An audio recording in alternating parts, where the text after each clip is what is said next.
নমস্কার বন্ধুরা, Dipa kitchen house and ডায়েরিতে আপনাদের সকলকেই স্বাগত। তো আমি আমার চ্যানেলটিকে একটু চেঞ্জ করেছি। তো আমার চ্যানেলের নাম ছিল আগে দীপা কিচেন হাউস, তো এখন আমি করেছি Deepa kitchen house and diary. তো আজকে বানাতে চলেছি নিরামিষ চাউমিন। তো প্রথমেই আমি চাউমিনগুলোকে ভালো করে সিদ্ধ করে নিচ্ছি। তো ভিডিওটি দেখতে দেখতে আমার চ্যানেলটিকে অবশ্যই সাবস্ক্রাইব করে দেবে। ভিডিওটি ভালো লাগলে অবশ্যই কমেন্টে জানাবে। এইভাবে নিরামিষ চাউমিন ঘরোয়াভাবে রান্না করে আপনারা খেতে পারেন, খুবই ভালো লাগবে। কম সময়ের মধ্যে এইভাবে বানিয়ে নিতে পারেন।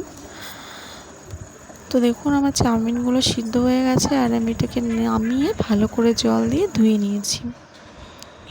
এবারে আমি কড়াই বসিয়ে দিয়েছি, এখানে তেল দিয়ে দিয়েছি। তেলটা গরম হয়ে গেছে। এবার আমি এখানে দিয়ে দেব কাঁচা লঙ্কা 4-5টা কুচিয়ে দিয়েছি, আর এখানে দিয়ে দিলাম 1.5 চামচ মতন লবণ আর 1 চামচ মতন হলুদ। এবার এর মধ্যে দিয়ে দেবো একটু সামান্য লঙ্কার গুঁড়ো, আর দিয়ে দিচ্ছি ম্যাগি মশলা। তো এটা যেহেতু নিরামিষ, তো এখানটায় দেখুন সবুজ চিহ্ন নিরামিষ প্যাকেটে থাকে, লাল চিহ্ন হলে সেটা আমিষ। তো এখানে আমি দিয়ে দিলাম কিষান টমেটোর সস। এটা ভালো করে নাড়াচাড়া করেই দিয়ে দেবো এবার চাউমিনগুলো।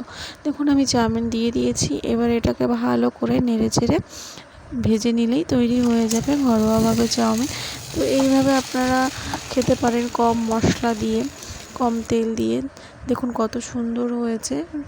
তো বন্ধুরা, ভিডিওটি এই অবধিই। দেখা হবে নেক্সট ভিডিওতে। চলো টাটা।